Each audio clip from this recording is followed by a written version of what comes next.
在を卒業時半や腹見た自証券法案バイク同一細工役者利子式無意空無意識式即税空空即税式重創業式特部尿税者利子税証法空総務省法不空不上不増不減税国中分式無人創業式無限意味税式無式証拠未足無限界内し無意識外無無明薬無無明人内し無老死薬無老死人無復讐滅動無知薬無得意無常特攻防第三弾安ミャラミタポシ無定ゲ無定ゲ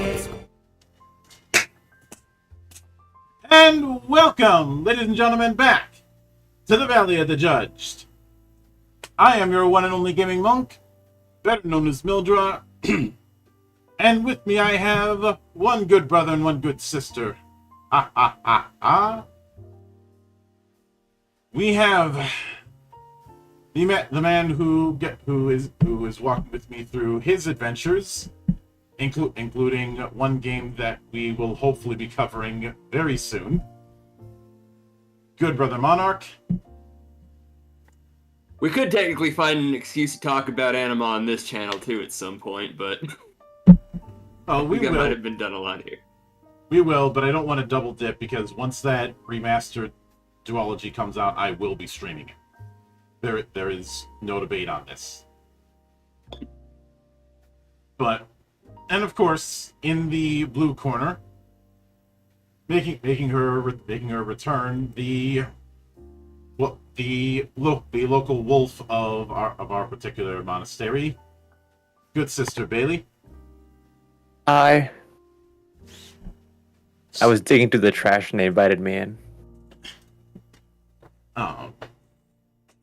Somebody had made a joke earlier that OSR is an acronym for obese sedentary raccoon, and that describes so many grognards I can think of. Dude, very true, very true. But I might be a little bit biased because I've spent so many years taking the piss out of grogs. As you should. Yeah. They do deserve it. You can blame it on years of having people like that try and throw their weight around with me. Also, hello there, Hydra and Wolfie. I see you both in the YouTube and Twitch chats. So, last time around, we started our look at Daggerheart, and even though we did a lot of skimming because there's a lot of races, as well as a lot of different communities, I think we came out to it pretty positive. It was clear that character creation is something that I'd be shocked if it takes more than 30 minutes for somebody to make a character in this system. I actually made a character in the system and it took me like 5 minutes. Mm-hmm. The fact that there is a fair amount of digital tools available doesn't hurt either. Oh, that's great. There's also a custom card creator. Oh, there is? Where? Yep. I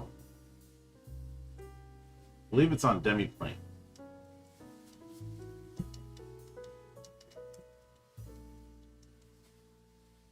So.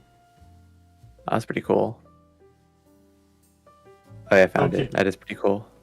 Yeah, Daggerheart groups, and for everyone else, I will put that in chat. There you go.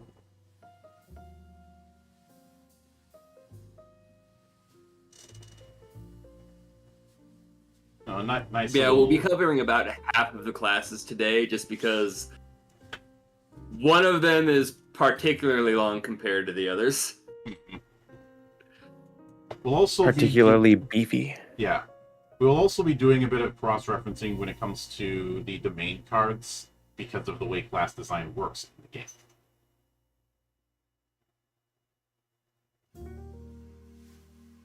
But we start out with a breakdown about this section details each of Daggerheart's classes. Your chosen class grants the following. Domains. Each class lists the 2 domains that serve as the basis for its abilities. You choose cards from these domain decks during character creation and when leveling up. Your starting evasion, so how good you are at not getting hit. Your starting hit points, self-explanatory. Your class items, each class has a unique set of starter items. Your class feature, each one has a unique class feature or set of features. And your hope feature, a special move you can make by spending free hope. Your subclass grants a spellcast trait if you're a spellcaster. This is the trait that your subclass uses anytime you make a spellcast roll. Your foundation feature. This is the unique starting feature that establishes the identity and strengths of that subclass. Your specialization feature, which is a more advanced feature or set of features you can gain when you level up. For some subclasses, this is a new ability. For others, it expands the abilities of classes or foundation features, making them more potent. And your mastery feature, your subclass's most powerful feature, in which you can gain at higher levels. For some subclasses, this is a new ability. For others, it's a culmination of the core feature. The foundation, specialization, and mastery features come with a card that you can choose to take as one of the benefits when leveling up. And of course, they say use the index to navigate through the different concepts as needed. So, first one we have is Bard. You know, the good old Diplomancer that everyone either overplays to type or misinterprets. I'd say misinterpret because a lot of people get hung up on the whole instrument thing.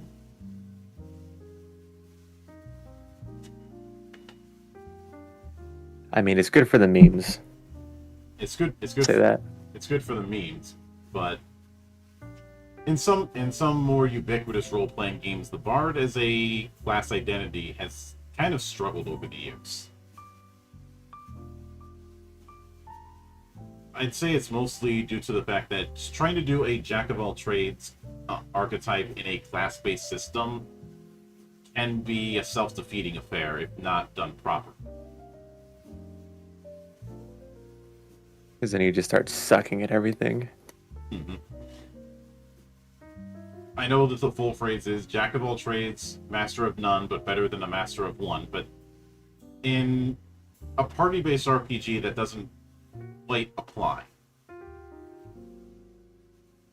But the domains that they have are Grace and Codex. Starting hit points is 5. Class item is either a romance novel or a letter never opened. Their hope feature is Make It Seem. Spend 3 hope to temporarily distract the target within close range, giving them a -2 penalty for their to their difficulty. And their class feature is Rally. Once per session, describe how you rally the party and give yourself and each of your allies a rally die. At level 1, this die is a d6. A PC may spend their rally die to roll it, adding the result to their action roll, reaction roll, damage roll, or to clear a number of stress equal to the result. At the end of each session, clear all unspent rally dice. At level 5, your rally die increases to a d8. So this is basically Bardic Inspiration, just as a once per session thing. It being a die that you can use once per session does mean you could run the risk of too good to use. Now, what do you mean by too good to use? Too good to use is a concept that Let's Player HC Bailey has brought up. I've also called it the 99 Megalixirs problem.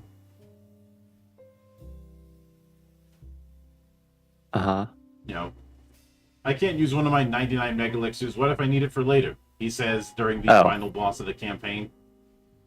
Yeah, but I mean, that's just a thing they have to learn to deal with, I feel like. Yeah. Now, as usual, I'm always in favor of more setting it at scene type things than each session, depending on when a session ends. Mm-hmm. I don't think it's too bad here, since it is kind of just something that'll refresh, so it's not like used and gone. Yeah. So I don't think you'll have too much of that problem with the rally ability. Mm-hmm. But the subclasses we mentioned last week is either the Troubadour or Wordsmith. Troubadour has Presence as its spellcast trait, and its foundation feature is Gifted Performer. Describe how you perform for others. You may play each song once per long rest. Relaxing song, you and everyone within close range clears a hit point. Epic song, make a target within close range temporarily vulnerable. Heartbreaking song, you and all allies within close range gain a hope. Although I feel like this long rest thing is a bit of an artifact, because I don't remember long rest being... Like, I don't remember there being a difference between short or long rests in this system. So I think that might be an artifact. Oh. Oh, maybe. Because Probably look it up. we didn't see short or long rest when we were looking at the character creation section and the basics of the mechanics. I'll say at a quick glance down, I'm seeing more things saying long rest. So I Same. don't think it's an artifact. Yeah. I think it might have been just something we missed. It's in... It might not have actually come up yet. It came That's up in my the guess. Clank section, actually. Where when you take a short rest, you can choose a long rest move instead of a short rest move. Yeah. That's one of their ancestry features. So they are different. Mm-hmm. Oh, yeah. So, then their specialization feature is Maestro. Your rallying songs steal the courage of those who listen. When you give a rally die to an ally, they can gain a hope or clear a stress. And their mastery feature is Virtuoso. You are among the greatest of your craft, and your skill is boundless. You can perform each of your gifted performer features songs twice instead of once per long rest.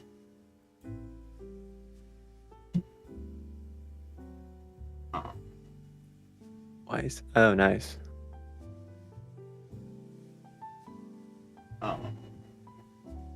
Personally, I'd probably end up house ruling it to once per scene because I have an iffy relationship with the whole short and long rest concept.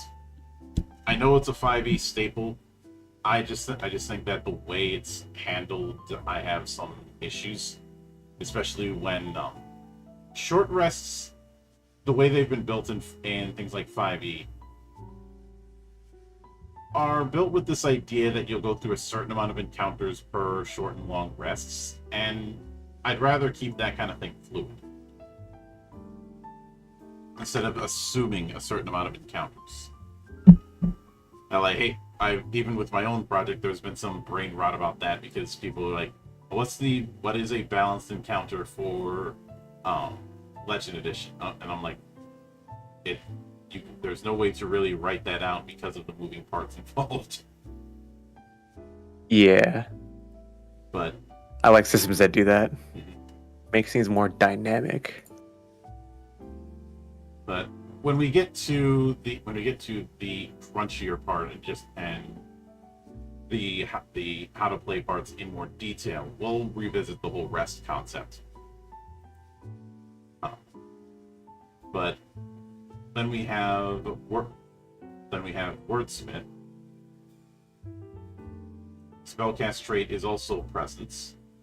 Features are Rousing Speech, which all allies within far range clear 2 stress. As well as Heart of a Poet. After you make an action roll to impress, persuade, or offend someone, you can spend a hope to add a d4 to the roll. Offensive poetry. Wouldn't that just be Bogan poetry?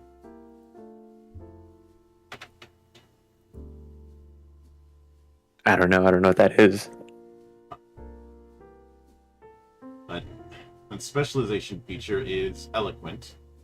Once per session, when you encourage an ally, you can do one of the following. Allow them to find a mundane object or tool they need. Help an ally without spending hope. Or give them an additional downtime move during their next rest. And their mastery feature is epic poetry. Your rally die increases to a d10. Additionally, when you help an ally, you can narrate the moment as if you were writing the tale of their heroism in a memoir. When you do, roll a d10 as your advantage die.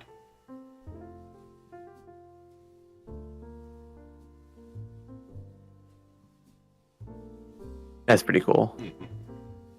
Now, I think this might be a good time to actually take a look at least a couple of the codexes involved or the domains. Yeah. So the domains for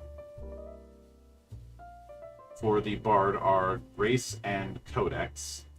And yeah, this would be a good time to look at some of the cards. Let's look at some of the level 1 Grace cards.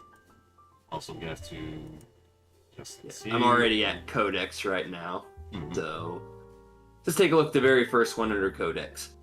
Book of Ava, level 1 Codex, Grimoire, Recall cost 2. So he has Power Push, make a spellcast roll against a target within melee range.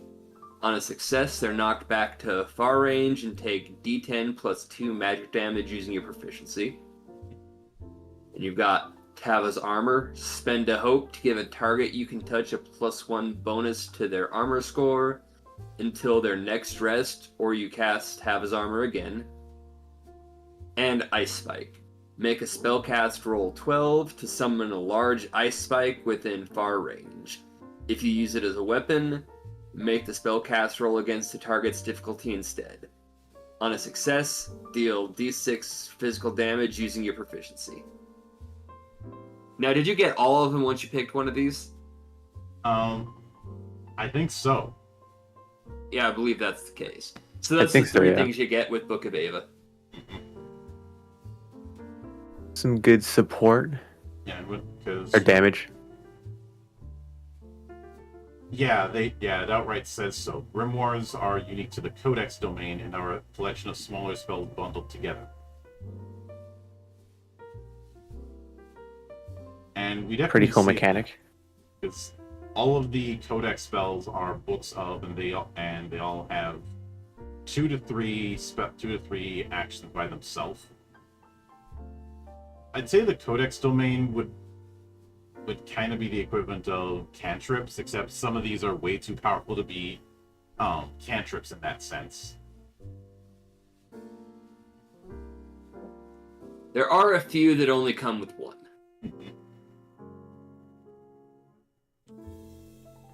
And remember that the recall cost is the amount of stress you can take to put it from your back line of actions to your front line. Because there is a hard cap on how many cards you can have. But the other domain that they get access to is Grace.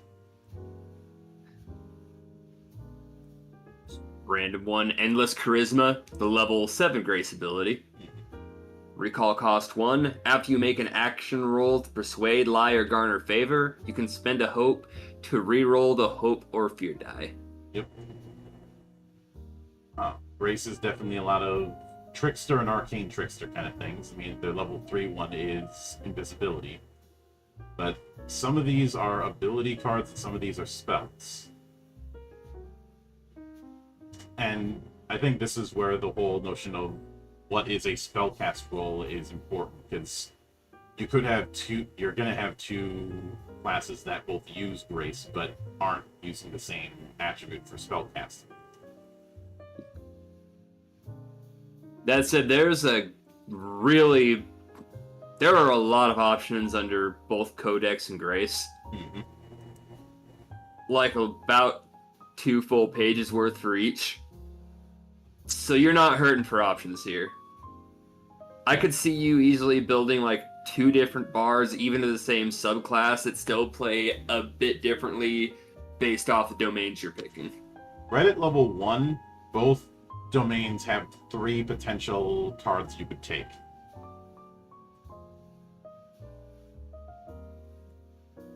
They're formatted weirdly in the book, but also they all seem very useful. Well, this is meant to be a quick reference for the cards themselves. The actual cards are much later in the book. And barring that, I do have a print and play PDF of all of the cards. It was part of the package. Yeah, I just mean because like on the codex level 1, there's 2 level 1s on the left, and then level 1 on the top in the middle, and then level 2 on the bottom, and then level 2 on the top right. That's because it's going in like a 3-column format. You're supposed to read like down that first column, then the middle, then the third. It probably could have been formatted a little nicer, but I think it's fine. I think it's fine too. It tripped me up a little bit. But then yeah, we got the druid next. Yep, the druids. They are a mysterious bunch. Of course, I was going to make a mystery of the druids joke, but so the druid domains are Sage and Arcana. Starting evasion is 10. Starting HP is 6. Their class items are a small bag of rocks and bones, or a strange pendant found in the dirt. Their hope feature is evolution. Spend 3 hope to transform into a beast form without marking a stress. When you do, choose 1 trait to raise by +1 until you drop out of that beast form. And their big class feature is beast form. Mark a stress to magically transform into a creature of your tier or lower from the beast form list. You can drop out of this form at any time. While transformed, you can't use weapons or cast spells from domain cards, but you can still use other features or abilities you have access to. Spells that you cast before you transform stay active and last for their normal duration, and you can talk and communicate as normal.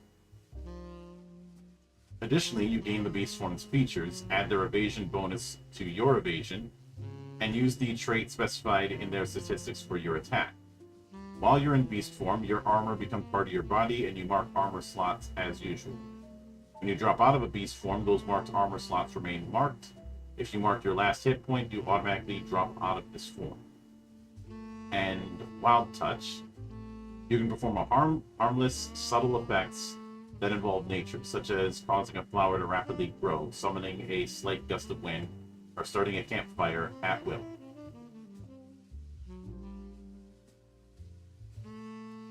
So Wild Touch is definitely the druid's version of what cantrips usually are, which is just little tricks that don't have too much in the way of a benefit.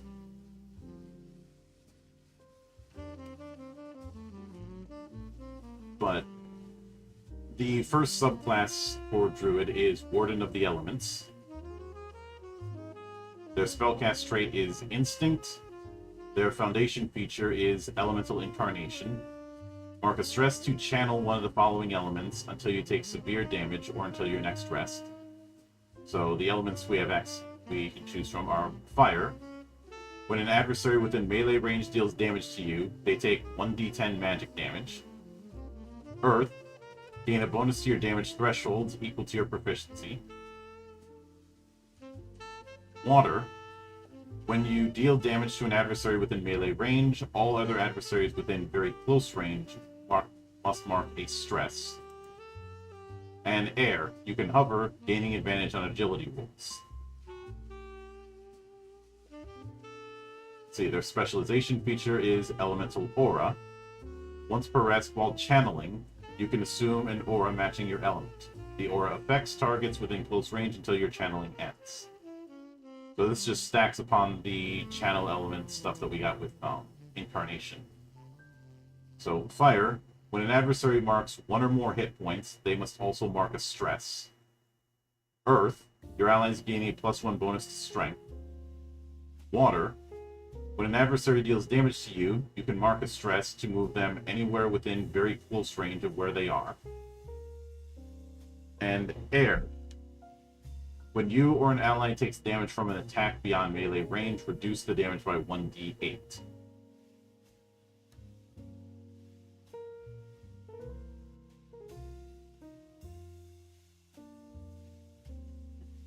Pretty useful so far. I like it. Also interesting stuff. Then their mastery feature is Elemental Dominion. You further embody your element. While channeling, you gain the following benefit. Fire, gain a +1 bonus to your proficiency for attacks and spells that do damage. Earth, when you would mark hit points, roll a d6 per hit point marked. For each result of 6, reduce the number of hit points you mark by 1. Water, when attack against you succeeds, you can mark a stress to make the attacker temporarily vulnerable. And air, you gain +1 to your evasion and can fly.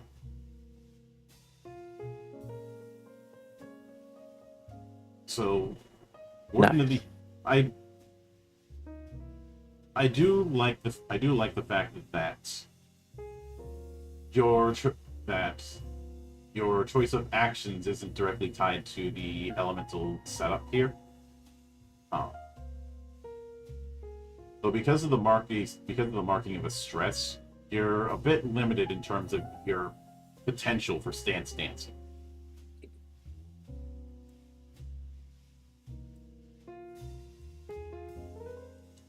Yeah. I mean, you could definitely take that risk and do it. Mm-hmm. But, yeah. I feel like if you're a druid player, you probably would. Just have Bard on hand, knock your stress off. Mm-hmm. Exactly. But then we have the Warden of Renewal, which if you want to use magic to heal. Spellcast trait is Instinct. Their foundation feature is Clarity of Nature. Once per long rest, you can create a space of natural serenity within close range. When you spend a few minutes resting within the space, clear stress equal to your instinct, distributed as you choose between you and your allies. Kind of like a druidic version of Lay on Hands. And regeneration. Touch a creature and spend 3 hope. That creature clears 1d4 hit points. Oh, nice. A little heal. Mm-hmm. And specialization features are Regenerative Reach. You can target creatures within very close range for your regeneration feature. And Warden's Protection. Once per long rest, you can spend 2 hope to clear 2 hit points on 1d4 allies within close range. So just means that you don't have to be next to people as much to heal them. And their mastery feature is Defender. Your animal transformation embodies a healing guardian spirit. When you're in beast form and an ally within close range marks 2 or more hit points, you can mark a stress to reduce the number of hit points they mark by 1.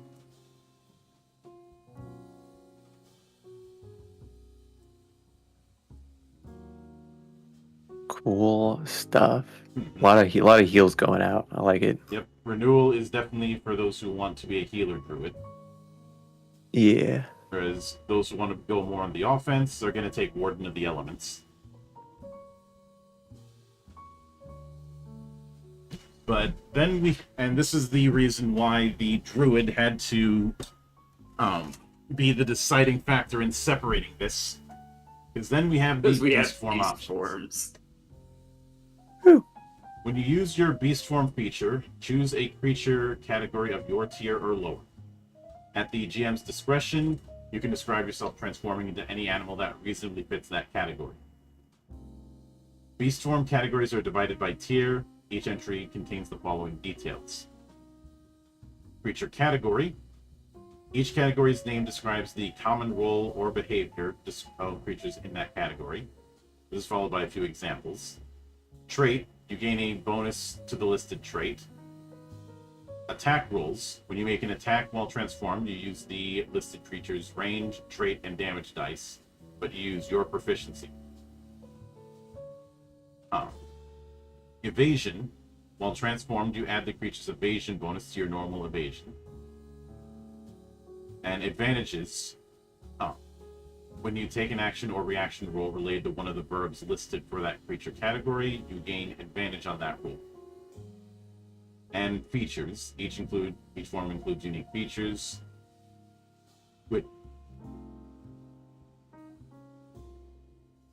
So we have a set for each tier. So Agile Scout, so things like a fox, a mouse, or a weasel. And the gain advantage on Deceive, Locate, or Sneak. You can spend a Hope to move up to far range without rolling. And when you take major or greater damage, you drop out of Beast form if you take Scout. So Nimble Grazer, which is a deer, a gazelle, or a goat. Aquatic Scout, which is an eel or fish or an octopus. Household Friend, a cat, a dog, or a rabbit. A Pack Predator, a coyote, a hyena, or a wolf. A Stalking Arachnid, a tarantula, a wolf spider, or so on. What, no love for a trapdoor spider? Those things are awesome. Nah, wolf spider needed to be there.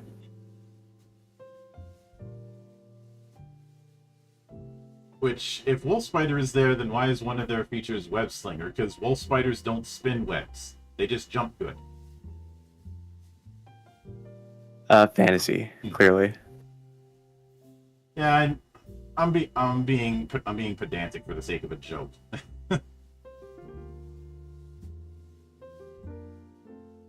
Yeah, fair. Plus, we're dealing with druids, so we're dealing with magical fuckery. So there's that. Then the tier 2, which can be an armadillo, a pangolin, or a turtle.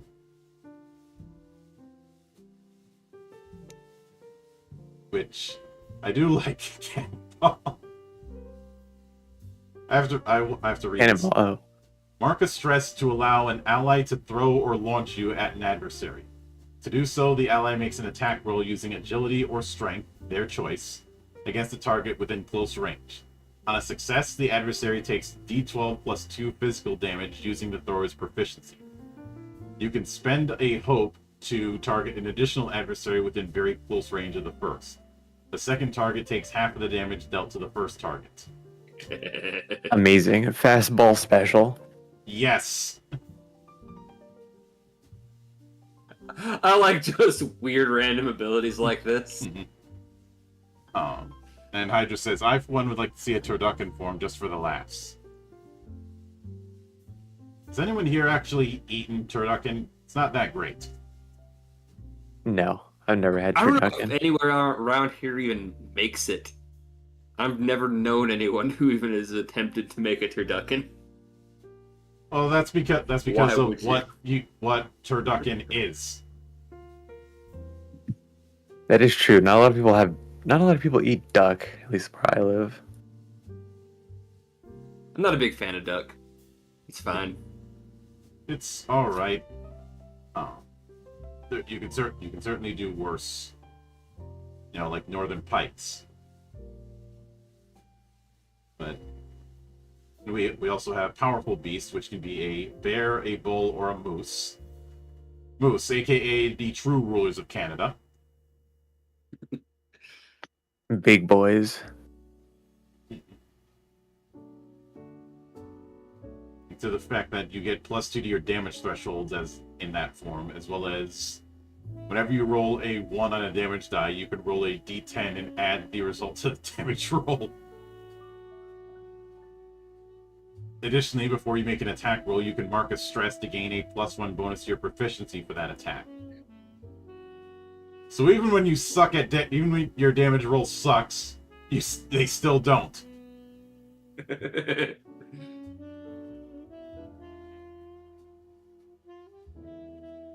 That's not a one-time thing, is it? Like, you roll 1 on a damage die, roll a d10 and add a result. As it reads, I don't think that stops if for some reason you keep rolling 1s. If you're really, really that shit. If you're that guy, just play a druid for sure. Oh god. Mhm. Now theoretically, I highly doubt you're going more than 3 and just like a crazy roll of bad ones. Mhm. So the damage isn't going to get insane regardless, but I do like that. It's a nice little touch. Yeah. We have Mighty Strider, so a camel, a horse, or the ass of Africa, also known as a zebra. Zebra. Which I know some might say, isn't that a bit much calling it the ass of Africa? And I'm like, they're in the same family as donkeys, so no. They also pick fights with anyone and everyone, including lions. And in some cases have won. Granted, it's by bum rushing lions and kicking and having strength in numbers, but a win's a win. Unfortunately, they've also tried picking fights with hippos. Results have been mixed there.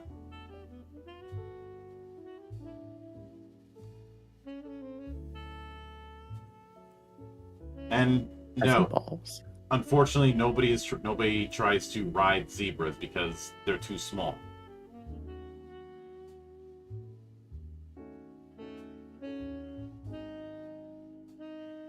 Also, why ride a zebra? You could just paint a horse like a zebra. No one will notice.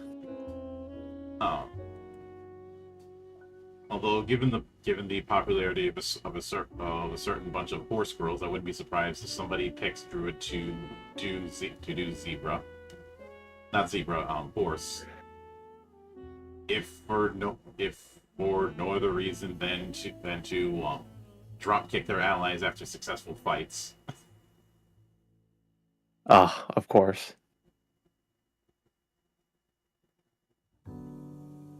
Gold ship, my beloved. The thing I love about that is there's been a bit of a rabbit hole with Uma Musume where a lot of the in-jokes within both the anime and the game are related to real-life events with those same horses. Yes. Like Gold Ship somehow understanding what the cameras were there for. That or blowing 12 billion yen on one race. Because you got a disagreement with another horse. Mm-hmm. Or the fact that after Gold Ship retired, it was revealed that Gold Ship had no health problems. He just didn't care. He never gave it his all. Mm-hmm. And he still did really well, which is crazy. And apparently its trainer noticed it would run much faster after retirement. What a fucking guy. Though his trainer had said that as crazy as Gold Ship is in the anime, the real life version is crazier. Which is scary. Which is right up there with Grand Marshal Zhukov in Death of Stalin, and the family criticizing the fact that not all of the medals that he had were in the movie. The reason they dialed back on the medals is because they thought the audience would see it as too silly. Nah, dude. Zhukov. Mm-hmm. What a guy. Yeah. Who has his dress uniform has so many medals it may as well qualify as a breastplate. Oh yeah. He deserves it. Mm-hmm. I still enjoyed Death of Stalin, but then again, it's made by the same guy who did the Thick of It, which gave us Malcolm Tucker Hates Everybody. The Thick of It. The Thick of It was a British comedy that was taking the piss out of a unnamed political party in the UK, with Peter Capaldi playing Malcolm Tucker, who is the senior press officer for that political party, and spends most of the time cleaning up everybody else's incompetence. Oh. Interesting. So when Capaldi was picked to play the Doctor, there was a part of me that wanted to just have a scene of him cursing out a Dalek. I knew that was never going to happen, but let a guy dream, damn it. But, see, then we have Pouncing Predator, which the examples they give are cheetahs, lions, and panthers. I'm not sure how Predator I could call cheetahs because, unlike other big cats, cheetahs tweet. Yes. Because they're technically closer to small cats? They're closer in the family tree to house cats compared to the other big cats. Yes. They're a big small cat, not a small big cat. Yeah. Which is probably why they were used as pets so often, because they are very shy.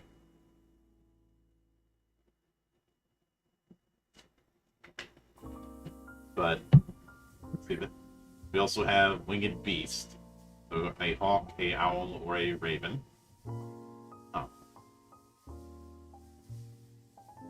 Which can give you can fly at will, but you take a -2 penalty to your damage thresholds, because of hollow bones. If someone has owl as their beast form, I'd probably house rule it that they get advantage on stealth rolls because silent flight. Yep. And good night vision. Let's see. Then we have tier 3, so we have things like great predators, being dire wolves, velociraptors, saber-toothed tigers. Mighty lizards, being alligators, crocodiles, or Gila monsters. Damn. I love Gila monsters. I do think that I'd probably house rule a disadvantage that if you spend too long in the sun, you have to spend a bit of time not doing anything, just keeping your mouth open. Or if it's really cold and you just curl up and can't do as much.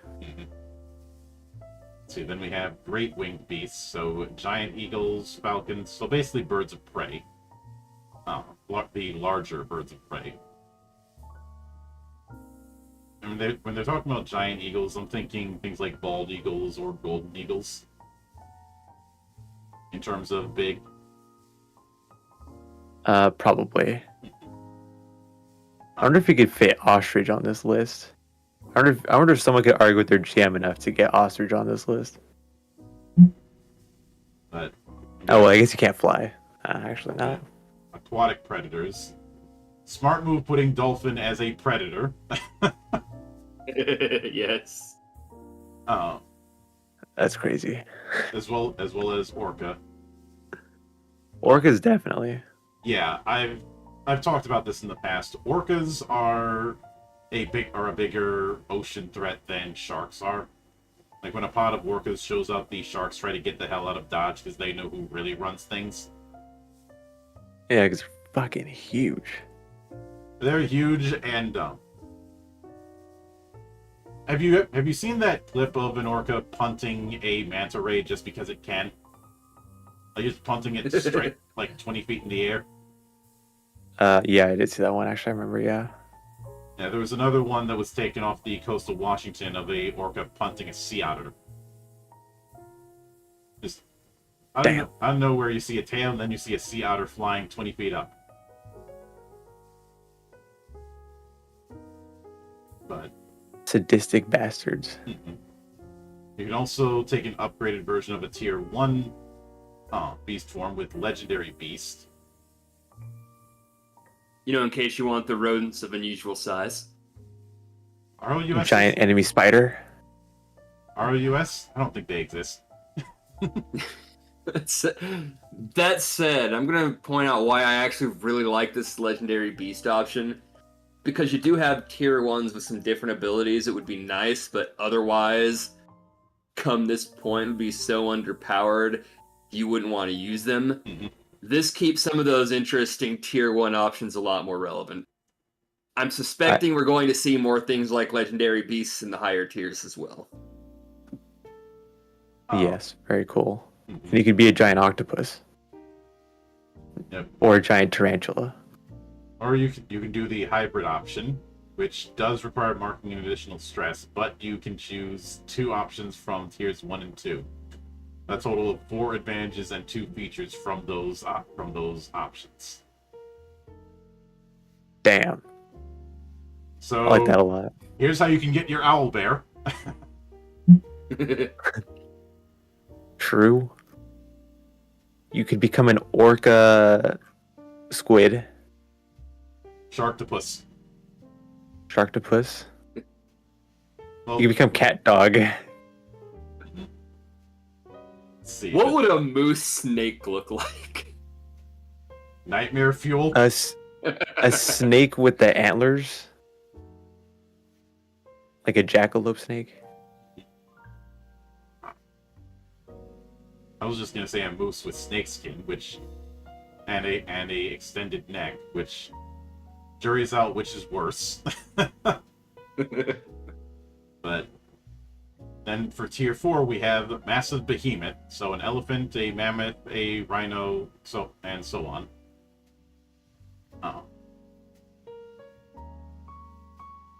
A terrible lizard, so a brachiosaurus or a tyrannosaurus. Dude, dino representation. I love that. Which you automatically get advantage on attacks. And when you deal severe damage to your target, so the highest damage threshold, you can mark a stress to force them to mark an additional hit point.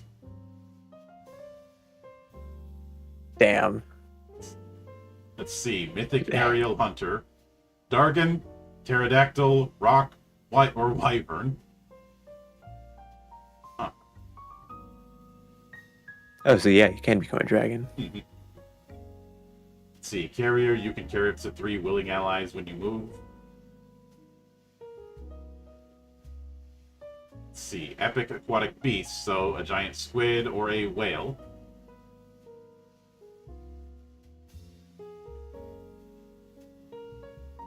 And if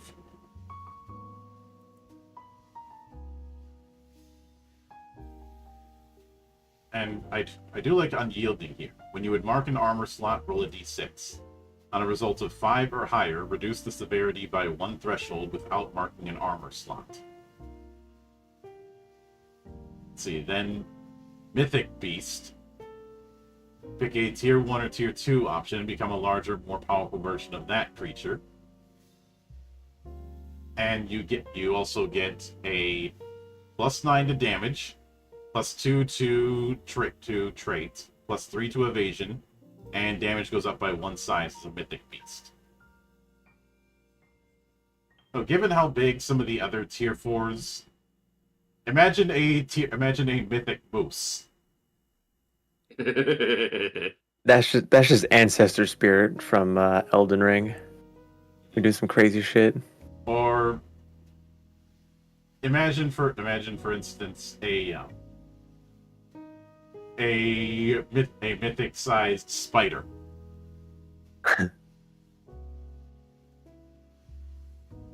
Eight-legged freaks prepared me for that.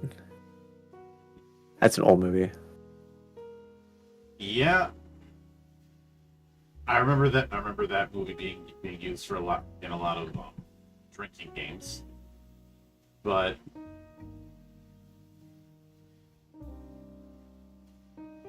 Yeah, that takes care of all of the beast forms, so. last one is Mythic Hybrid, which is any 3 beast form options from tiers 1 through 3, and a total of 5 advantages and 3 features from those options. Damn, you can't make a dragon spider hybrid. No, I mean, with that many different traits, you could get some kind of flying, the arachnid, and lizard and basically make a dragon. Oh, that is true, huh? mm-hmm. Are we gonna combine 3? Yeah, Oh yeah, it is 3B. Oh yeah, so yeah, you could. That's pretty cool.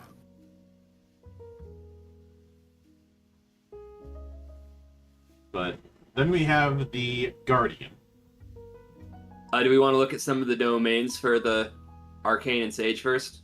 Yeah. So All right. let's see. Arcana domain. We'll look at that first. So we have things like I think it is mostly spells. Huh.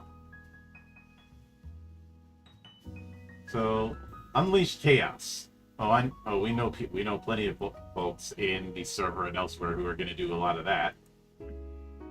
Let's see, level 1 spell, recall cost is 1. At the beginning of a session, place a number of tokens equal to your spell cast rate on this card. Make a spellcast roll against a target within far range and spend any number of tokens to channel raw energy from within yourself to unleash against them. On a success, roll a number of d10s equal to the tokens you spent and deal that much magic damage to the target. Mark a stress to replenish this card with tokens up to your spellcast trait. At the end of each session, clear all unspent tokens. That could get particularly nasty even at high levels. And for an example from Sage Domain, level 2, Conjure Swarm, Sage spell. Recall cost 1. Got Tikara Armored Beetles. Mark a stress to conjure armored beetles that encircle you. When you next take damage, reduce the severity by 1 threshold. You can spend a hope to keep the beetles conjured after taking damage. Or Fireflies. Make a spellcast roll against all adversaries within close range. Spend a hope to deal 2d8 plus 3 magic damage to targets you succeeded against. Again, Very cool. both of these have a very long list of different stuff you can pick. Yep, and all of it seems pretty varied and pretty useful. Like there's healing stuff in Sage, or like just turning into a giant nature spirit. Yeah. Keep in mind these domains are in combination with what you can do as a beast form.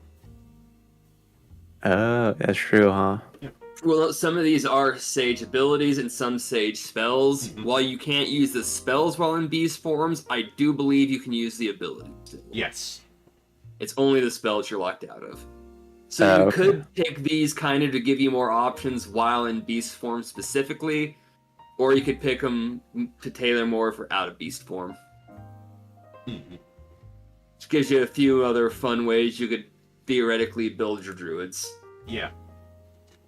But I do appreciate that you can't be in beast form and do spells. I think you and I recall a certain build with Pathfinder that worked around that, so you could be in beast form, do more damage than a fighter, and do all of your magic. I will always go back to the Giant in the Playground comic where the enemy druid just states, I have features stronger than your entire class. This is why Godzilla was such a problem back then. But fortunately, we don't have to do I like that we have beast forms going all the way up to these high tiers. Because you look at a lot of other games that do the whole beast form thing, or wild shape or whatnot, and the cap is always very low. Like, I think the highest CR for a lot of builds, whether it be 3rd edition, Pathfinder, I can't put 4th edition in it because it didn't use CR. I think it's usually like 1 if you really dedicate yourself to it.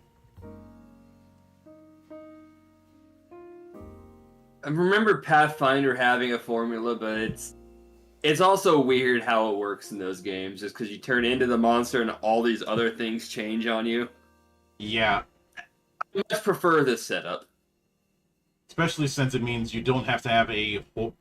We do have a separate sheet of a sort, which is just a reference sheet for beast forms. But it's not like you have to have a whole separate character sheet for your beast form.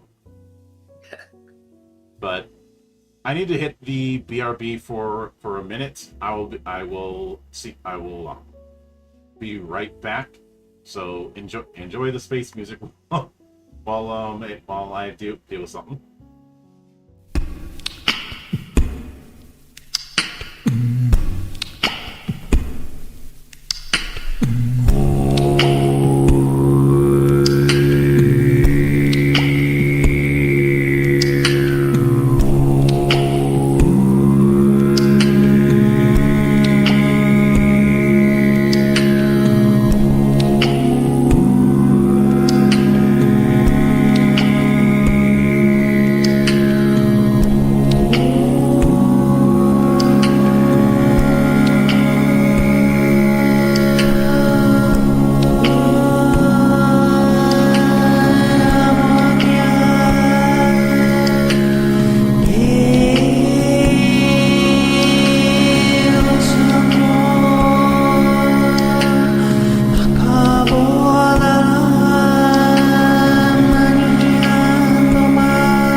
Yeah.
we are back.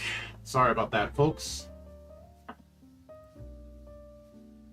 So, continuing right along, we have the Guardian,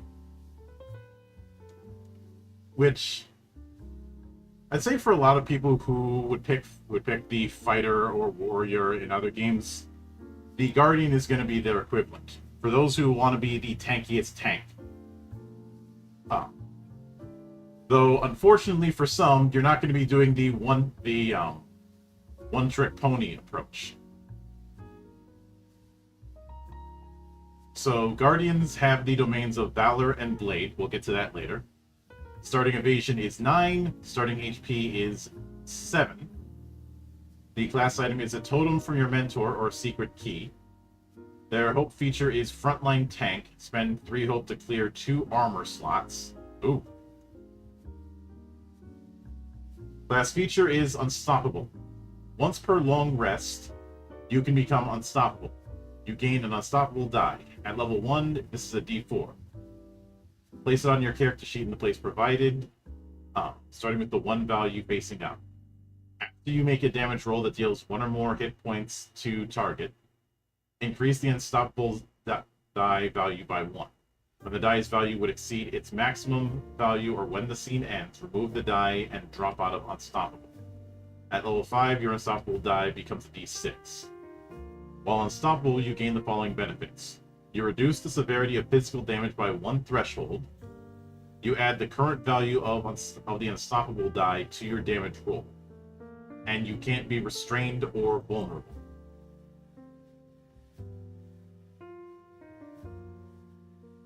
It is worth noting the damage or the reducing the severity of physical damage does reduce minor to none. Mm-hmm. So minor damage simply does not phase you.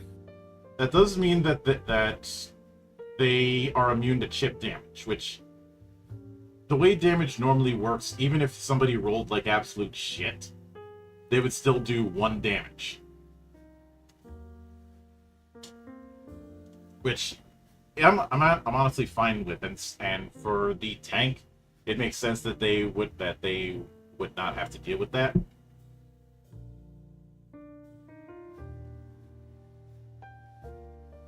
But the unstoppable thing, this is essentially a tank stack. Maxim saying Guardian be like, how does the grass taste, little man? Yeah. I fucking love that clip. But Guardian has 2 subclasses like everyone else does, either Stalwart or Vengeance. Stalwart, its foundation features are Unwavering, permanent +1 bonus to your damage thresholds. Iron Will, when you take physical damage, you can mark an additional armor slot to reduce the severity. Which, combining that with Unstoppable, it could result in just ignoring a good amount of damage. See, their specialization features are Unrelenting, gain a +2 bonus to damage thresholds. I do wonder if that stacks with Unwavering. I hope it does. It probably does. See, Partners in Arms. When an ally within very close range takes damage, you can mark an armor slot to reduce the severity by 1 threshold. So here's your cover mechanic. Yep, always gotta have it. Mm-hmm. Mastery, its features are Undaunted, gain a +3 bonus to your damage thresholds, and Loyal Protector. When an ally within close range has 2 or fewer hit points and would take damage, you can mark a stress to sprint to their side and take damage instead. So Stalwart My body's a shield. Yeah, Stalwart is definitely the tanker. Vengeance is also a tanker, but is a revenge tanker. So, foundation features for Vengeance is at ease, gain an additional stress slot. Revenge, when an adversary within melee range succeeds on an attack against you, you can mark 2 stress to force the attacker to mark a hit point. And specialization, Active Reprisal. When an adversary damages an ally within melee range, you gain a +1 bonus to your proficiency for the next successful attack you make against that adversary. And Nemesis is their mastery feature. Spend 2 hope to prioritize an adversary until your next rest. When you make an attack against your prioritized enemy, you may swap the results of your hope and fear dice. You can only prioritize one adversary at a time. That could potentially be powerful because it could screw over the GM when they think, oh, you rolled with fear. Nope, I rolled with hope.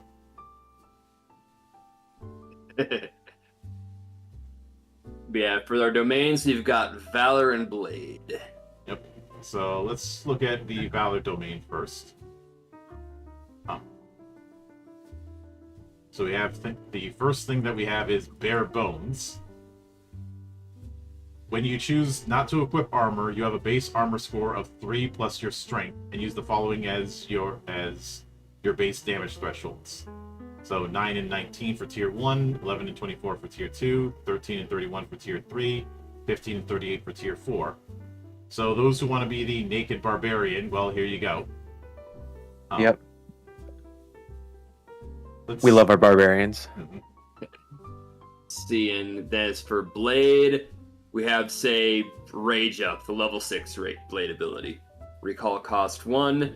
Before you make an attack, you can mark a stress to gain a bonus to your damage equal to twice your strength. You can Rage Up twice per attack. That's potentially a lot of damage off of that. Because that'll be, if you Rage Up both times, you gain damage bonus to twice, so you're up to 3. So it's up to 5 times your strength modifier to damage. Mm-hmm.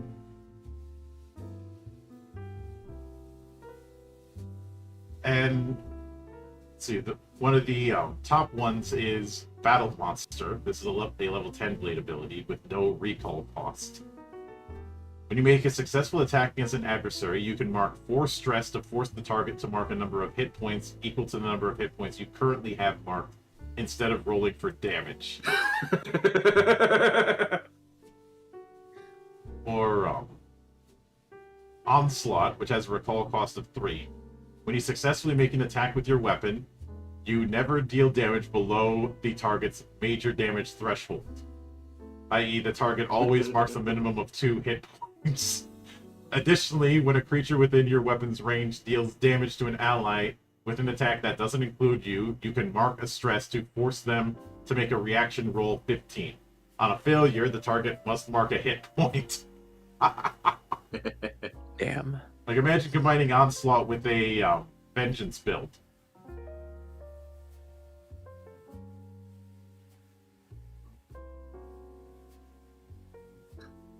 Good fun. Oh yeah. So Blade is definitely the more offensive side of their setup. And you know how I've bitched about Whirlwind in the past? You know, the Whirlwind attack that requires a bunch of prep in, say, Pathfinder? Yeah. That's a level 1 Blade domain feature.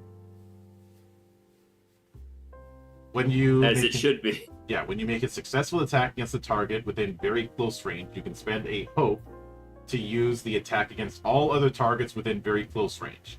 All additional adversaries you succeed against with this ability take half damage. And Hydra says Vengeance. Ultra Ego Vegeta? Not necessarily. Vengeance seems to be more about like the revenge ability. I could definitely see that, but all the other ones are more about getting payback on people who attack your allies.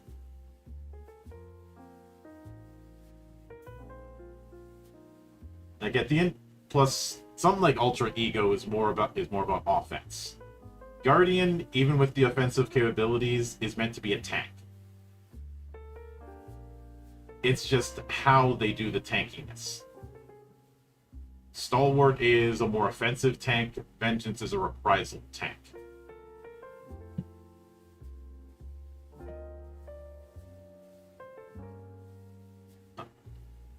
Yeah, that leaves us one more class, I believe, with Ranger. Yep. So Rangers have the Bone and Sage domains. Starting evasion is 12. Starting hit points is 6. Their class item is a trophy from your first kill or a seemingly broken compass. Broken compass? Jack Sparrow, is that you? Okay, his compass wasn't broken, but I had to make the joke.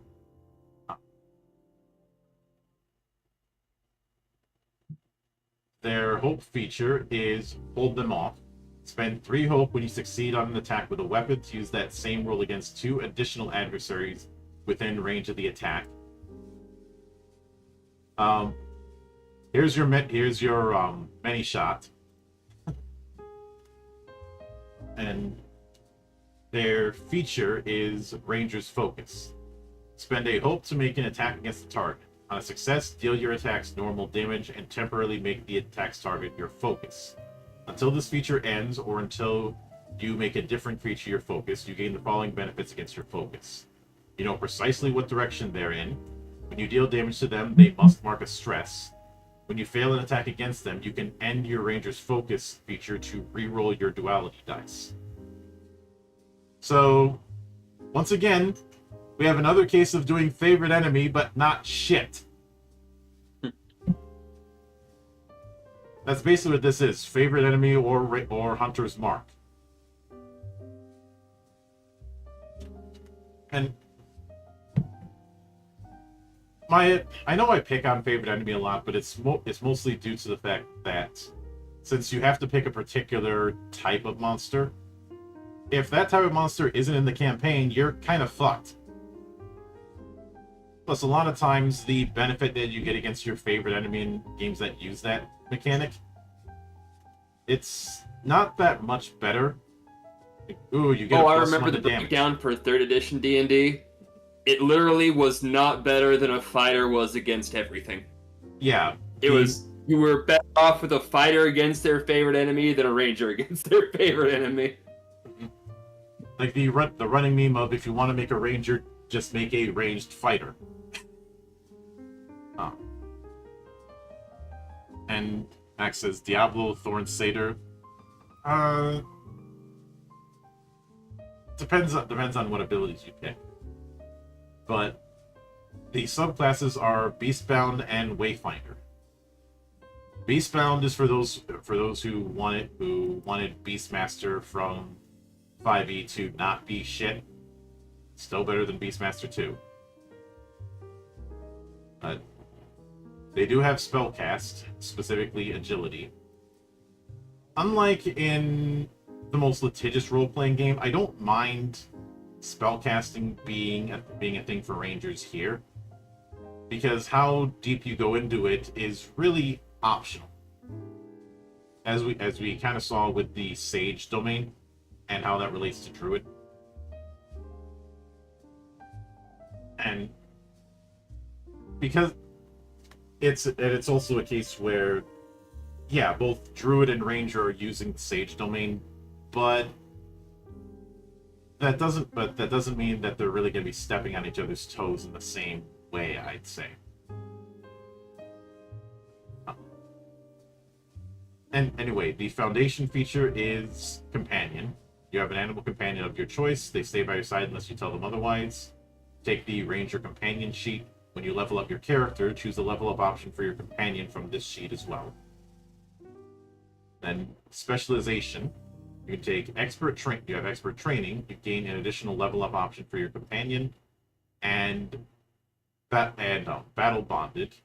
When an adversary attacks you while they're within your companion's melee range, you gain a +2 bonus to your evasion against the attack. I'm gonna look at the level up options later on because I have something I need to confirm regarding that. But this definitely fits the fantasy of fighting alongside your animal companion. Then the mastery features are Advanced Training. Choose 2 additional level up options for your companion. Loyal Friend. Once per long rest, when the damage from an attack would mark your companion's last stress or your last hit point, and you're within close range of each other, you or your companion can rush to the other side and take that damage instead.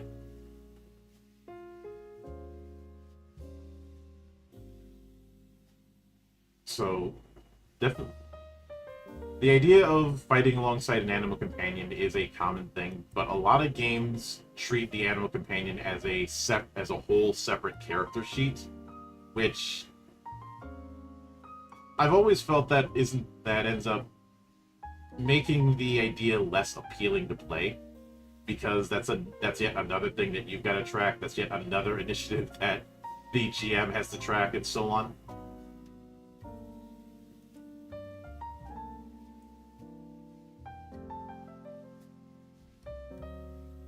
It's fine for a lot of people that they wouldn't mind doing that, but it can be annoying for people who don't like having to keep track of a lot of stuff. I personally tried to avoid that because you're already going to be juggling a few pages of sheets as is. Yeah. And It's. oh, go ahead. I was gonna say it's like I already have trouble managing my own sheet. I don't need another one. Pretty much. And for the GM, it means one more character in the party, even if it doesn't outright say it. True. Yep. Then we have the Wayfinder. And both have agility as the spellcast trait, I will note. Their foundation features are Ruthless Predator. When you make a damage roll, you can mark a stress to gain a +1 bonus to your proficiency. Additionally, when you deal severe damage to an adversary, they must mark a stress. As well as Path Forward. When you're traveling to a place you previously visited, or you carry an object that has been at the location before, you can identify the shortest, most direct path to your destination. And their specialization feature is Elusive Predator. When your focus makes an attack against you, you gain a +2 bonus to your evasion against the attack. Your starting evasion is 12, so best of luck getting that. Your mastery is Apex Predator. Before you make an attack roll against your focus, you can spend a hope. On a successful attack, you can remove a fear from the GM's fear pool. Oh, that's going to be particularly nasty.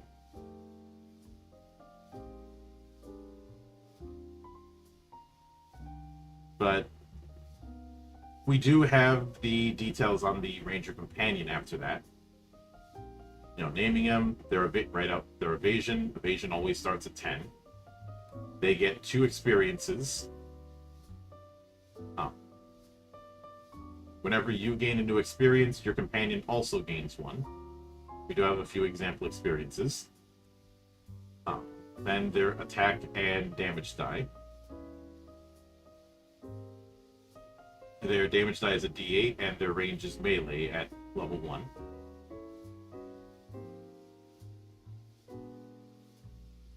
And when it comes to using spellcast rolls, hope, and experiences, just make a spellcast roll to connect with your companion and command them to take action. Spend a hope to add an applicable companion experience to a roll. On a success with hope, if your next action builds on their success, you gain advantage on the roll. When attacking with the companion, you command them to attack, they gain any benefits that would normally only apply to you, such as the effects of Ranger's Focus. On a success, their damage roll uses your proficiency and their damage die. So taking damage is stress. When they would take any amount of damage, they mark a stress. When they mark their last stress, they drop out of the scene. They remain unavailable until the start of your next long rest, where they return with 1 stress cleared. When you choose a downtime move that clears stress on yourself, your companion clears an equal amount of stress. And when your character levels up, you choose 1 option from the companion list and mark it on your sheet. Intelligent, +1 bonus to companion in a companion experience of their choice. Light in the dark, use this as an additional hope slot your character can mark. Creature comfort. Once per rest, when you take time during a quiet moment to give your companion love and attention, you can gain a hope, or you can both clear a stress. Armored. When your companion takes damage, you can mark one of your armor slots instead of marking one of their stress. And Vicious, increase your companion's damage dice or range by 1 step. So D8, D6 to D8 damage, or close to far, or so and so on. Let's see. Resilient, they gain an additional stress slot. Bonded, when you mark your last hit point, your companion rushes to your side to comfort you. Roll a number of d6s equal to the unmarked stress slots they have and mark them. If any roll a 6, your companion helps you clear your last hit point and return to the scene. And Aware, your companion gains a permanent +2 bonus to their evasion. And we have the companion sheet. It is technically an additional page for the character sheet, but it's only one page, and honestly, this isn't nearly as bad as some other cases we've seen.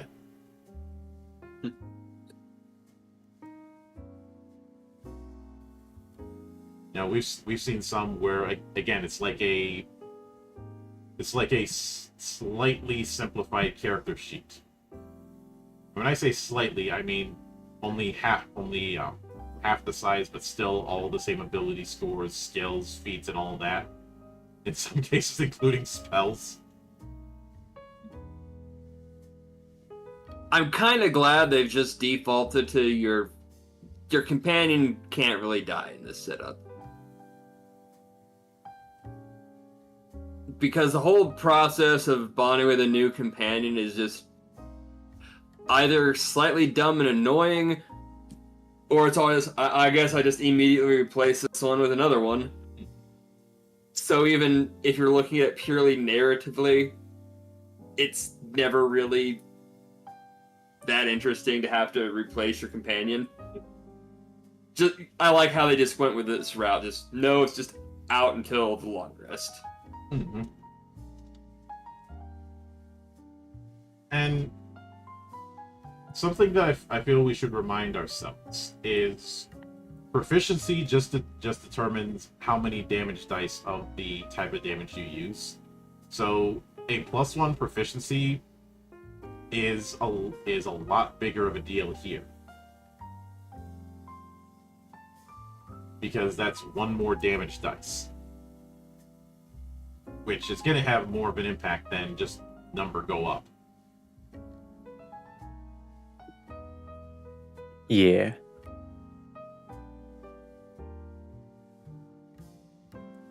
But let me make sure I don't over. So that is the last of the classes we'll be tackling this week. But before, Oh, but we didn't go over the domains. yeah. We've touched on Sage already, but we've not looked at any from Bone. So Yeah, let's do that. I've been looking at Bone. They're pretty cool.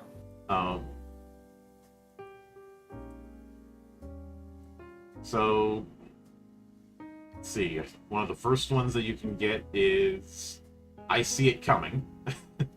Recall cost 1. When you're targeted by an attack made from beyond melee range, you can mark a stress to roll a d4 and gain a bonus to your evasion equal to the result against the attack. Nice.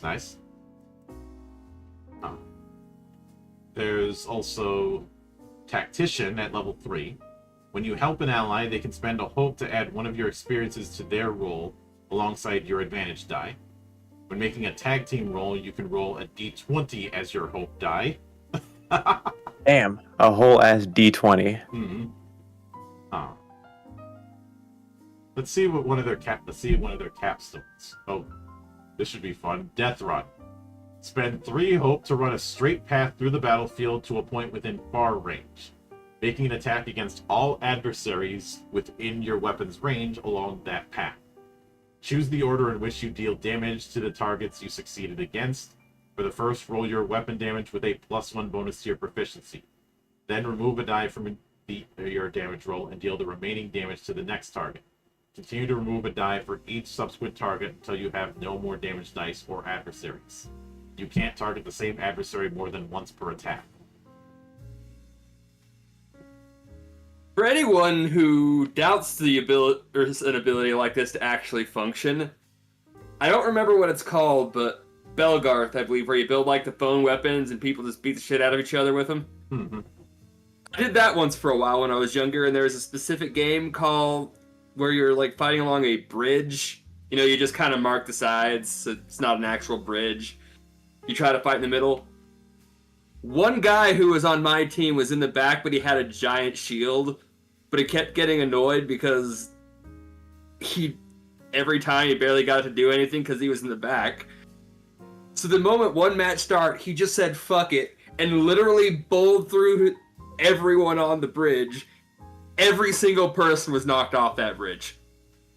So He took everybody out, ally and foe alike. yeah, Bruh. So yes, Death Run would work quite well. but there's one thing we're overlooking.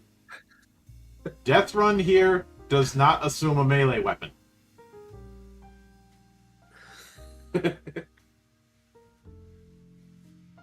So if you've got so you could use this to do a many shot on the run. No, that is true.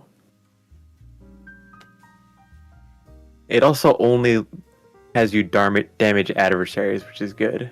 Mhm. I've played a game where you damage your allies too, and it gets spicy. It could also make people not want to use it because you hurt your friends. Remember, the only thing more accurate than incoming enemy fire is incoming friendly fire. Yeah, I really do feel like that. I also like Swift Step. When an attack made against you fails, clear a stress. If you can't clear a stress, gain a hope. I love it. It's so simple, yet so, like, well, not OP, I would say, but yeah, it feels like a level 10 ability. I really like there's a lot of that variety here. Like, you do have some that are really simple. You do have some with a lot more text and weird stuff. So Yep. you can build your stuff simple, still go well, more complex, still build well. There's a lot of variety within each of these domains, too. Pretty much. I find myself really quite liking what we're seeing of Daggerheart so far. Yeah, Same though. I need to refresh myself when it comes to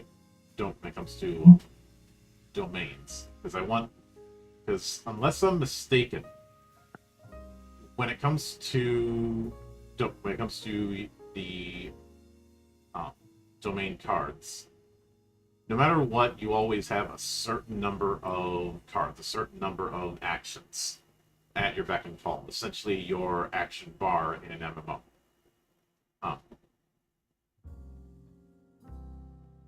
The thing that changes is the upper threshold of the cards that you would get. And I'm trying to see how. Pick your first cards. What I'm trying to recall is how many cards that you would end up picking. You start with 2. It each has a domain deck with the structure. So 2 cards right out of the gate.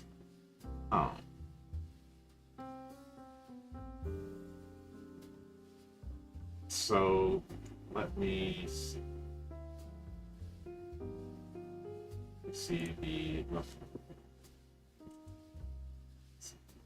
So at tier 2 you can increase that to, so at the highest level, so at tier 4 you can have 5 cards as your hand, essentially.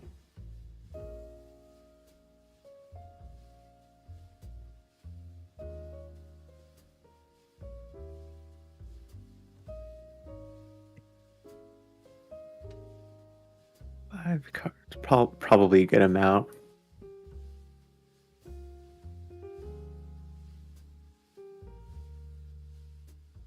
And keep in mind that every time you level up, you choose 2 options from the list.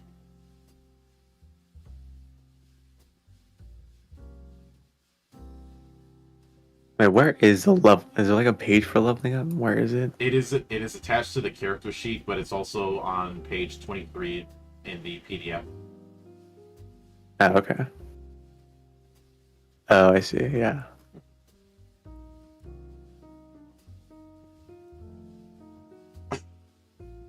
But yeah, if one just looked at the entry for the for the class itself, they might say, "Oh, this doesn't look all that interesting," especially regarding how subclasses work. But once you understand how things work in combination with each other, I feel like that's where this thing really shines. I do still maintain that I think this is a game that's going to be divisive for stupid reasons, because I've seen a lot of people hyperfixate on the whole idea of domain cards and having to go with that, because for some reason the idea of cards in a TTRPG just doesn't compute with people's heads. Look, I'll be honest, they don't even need to be cards. They could just be stuff you're writing onto your sheet. The cards are just there as kind of a way to keep things nicely organized. Like, hey, these are the 5 I have right now. You can just hold them right here in this hand, set the rest to the side. Yeah. Yes. Some Modularity. cards. You could use them just like spells from like 3rd edition, where you just like mark on your sheet which one you happen to be prepared for that day. Yeah. And because of that, I wouldn't be surprised if eventually somebody makes a 1-page sheet that has a checklist of the domain cards. Since hot swapping is very much easy to do within this system. You're not locked into certain abilities. I think the game really wants you to be hot swapping quite a bit. Yeah. Especially since with some cards, in fact a good amount of cards, there's no recall cost.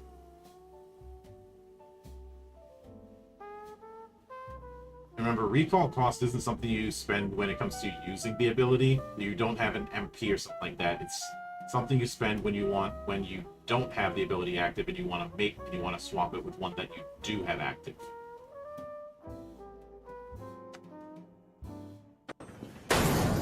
Surprise, motherfucker. And hello there, Bacon Pierogi.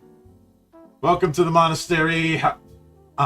For those of you who do not know me, my name is Mildra. I am your one and only gaming monk, and tonight we are going through the first half of the available classes in Daggerheart. Which we've kind of just finished doing. Yeah. Oh, nice. My DoorDash got here. Yeah. The bacon delivery. Mm-hmm. It's kind of funny that always ends up happening right at the tail end of my streams. How was Axis Football? I know you've been doing the whole VTuber football thing. Damn. But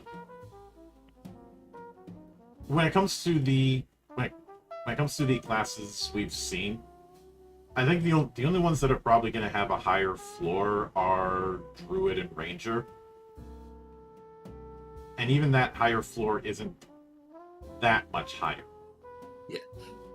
Like with Druid, it's just the only thing that's going to make that the slightly higher floor, I think, is getting used to the different beast forms. Because those are a lot of options. Yeah. Other than that, I think so far the classes are simple. They all give plenty of options. I think we mentioned because of how the domains work too, you could have 2 rangers of the same subclass and still play a bit differently based off the domains you pick. Now obviously they're going to be similar in a lot of ways, but it's going to make a big difference with just the domains. Pretty much.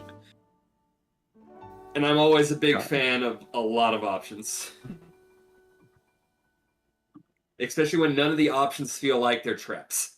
Yeah, I was gonna say I'm not a fan of a lot of options when I feel like a lot of the options are bad. Because I have to sort through the bad ones. Yeah. Looking at you, improved initiative.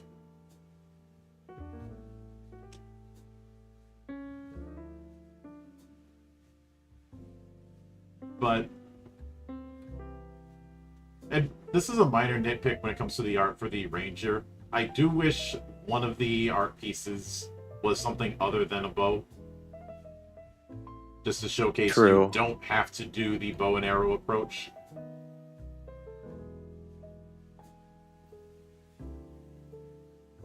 And that's another thing that I think should be highlighted, is the fact that you're not really locked into a particular kind of weapon with each of these classes. Which does mean that if somebody wanted to, they could take a bow for Guardian. Like, imagine Guardian. A lot of their crossbow. abilities involve melee, though. Or being near melee. Well, just take allies in melee. In very close range, but I very much get the vibe that this is treating range bands loose. Kind of the way range bands are treated in, say, Genesis. You know, it's not really a hard series of 5-foot squares, is what I'm getting. Yeah.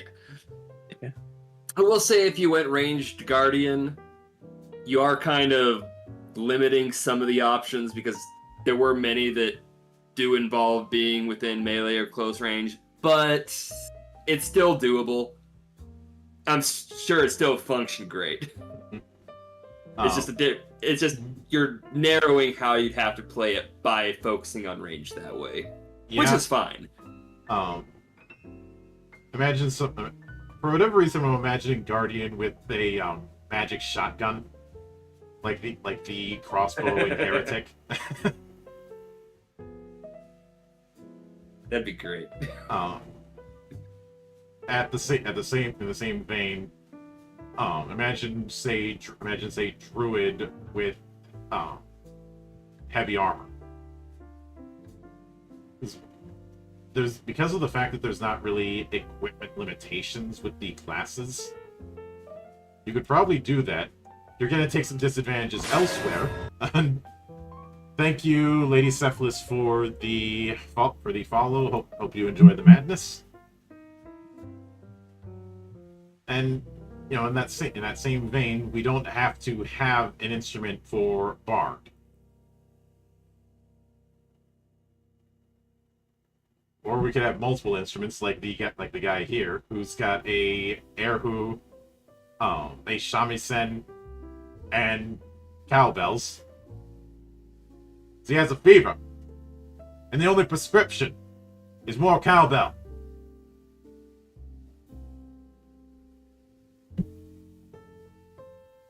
And I'm perfectly fine with that whole thing, because obviously my own game, I'm pretty loose on equipment restrictions. There's really only one job in Legend Edition that has an equipment restriction.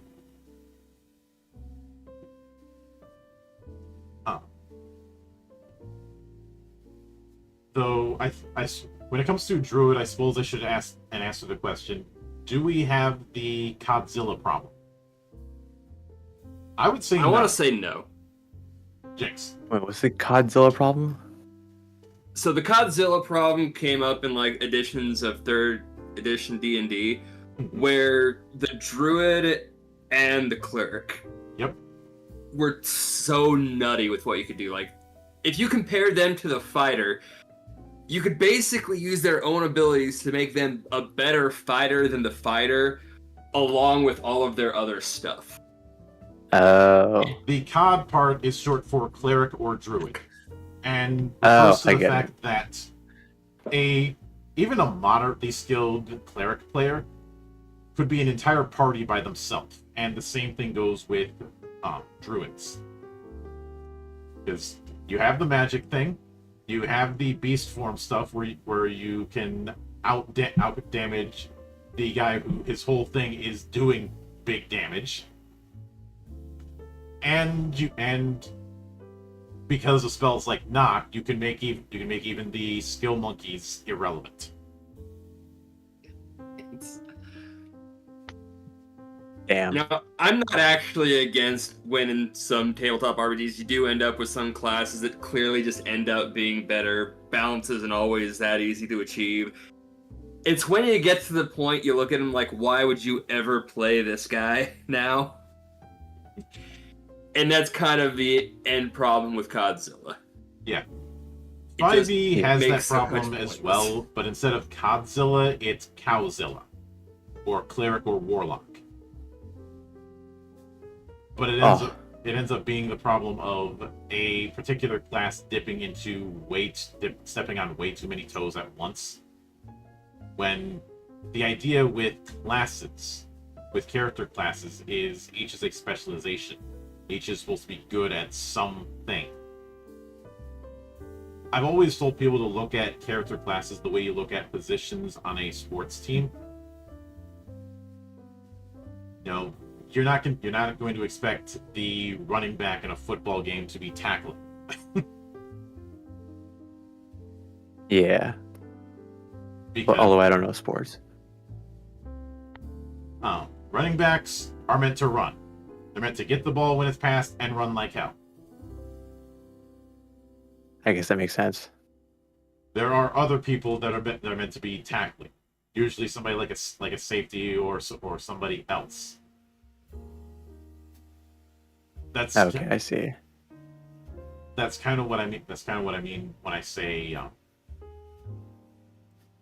when I say each one is supposed to be good at this one thing, and the fun factor is the combined whole of everybody working on that one thing. On different. You mean the power of friendship? And this gun I found. Yes.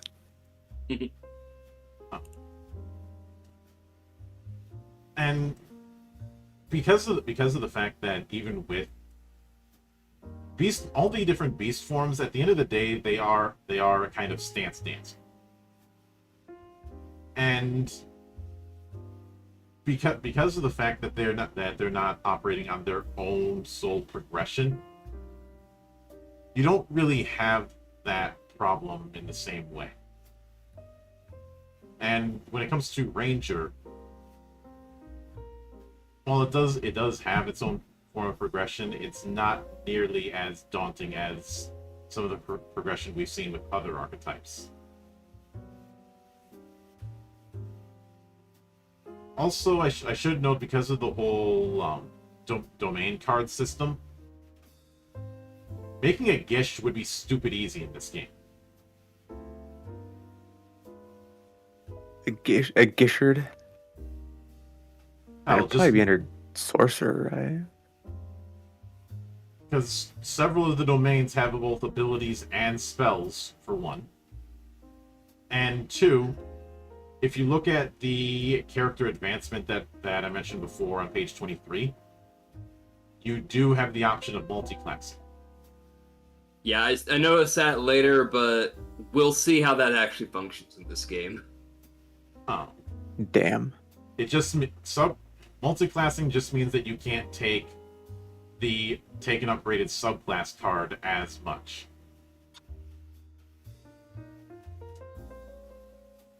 Like, you can either take an upgraded subclass card, or you can take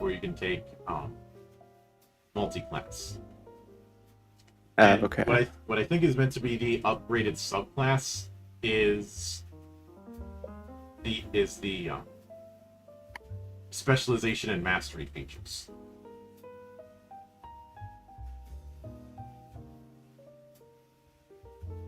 Actually, no. I take that back. That is a completely different affair. The point is that if you choose the multi-class, you're not able to do as much stuff with the core thing, or you're not able to upgrade that as much. It is putting a ceiling on how you can upgrade that.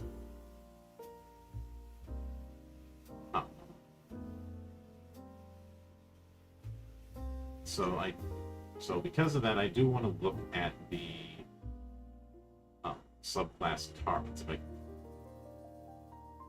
And you do have a whole separate sheet for multi-classing, though it's not really a sheet, it's more of a half sheet.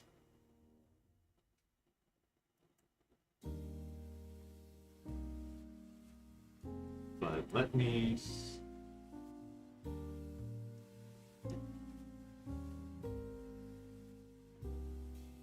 see the that print and play that I had gotten before.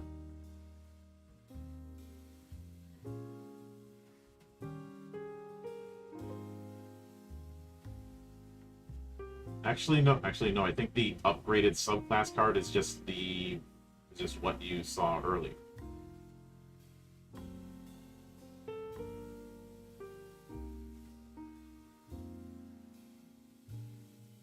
So it really is a case of, it really is what we had thought earlier.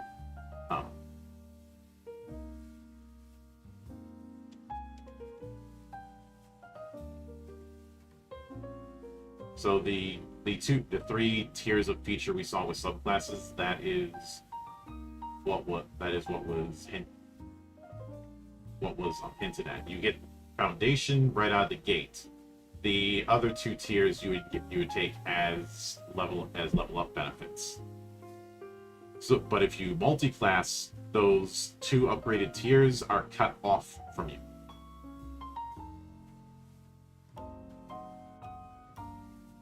I see. Damn, multi-classing is kind of complicated. Complicated, but not nearly as complicated as it could have, because it's not like you're leveling in those additional classes. It's just expanding what domains you can get and some features. Yeah, that's true.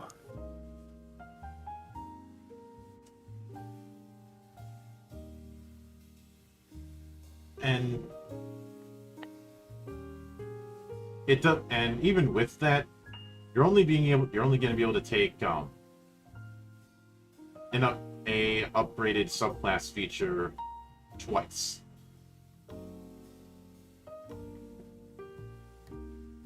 So it's not like you're getting all of the features.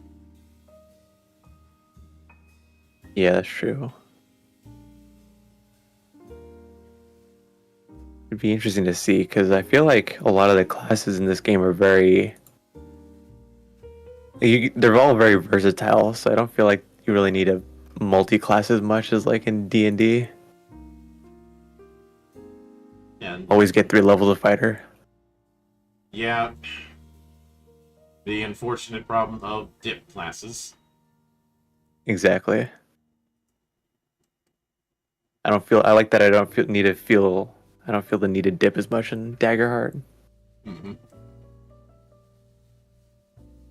But with that said, that will do it for this particular episode of the Valley.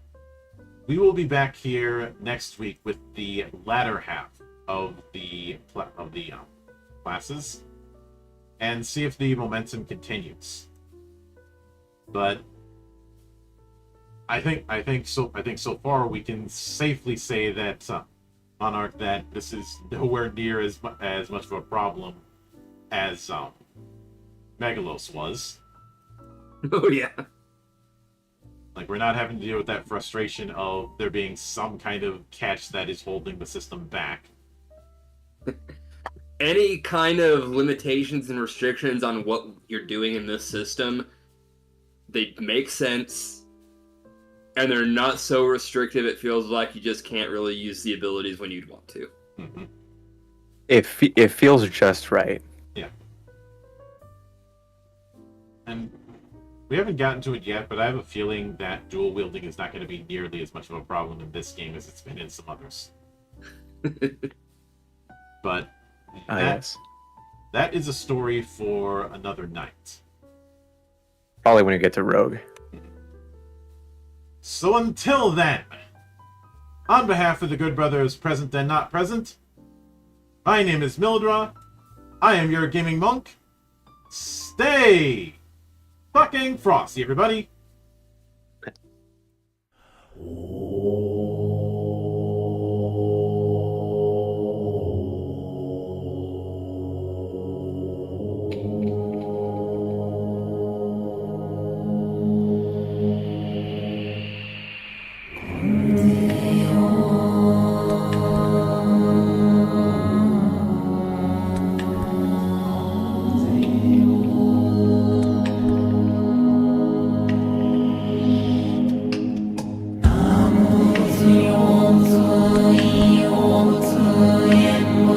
遅い省略が上少年関税を忘年関税を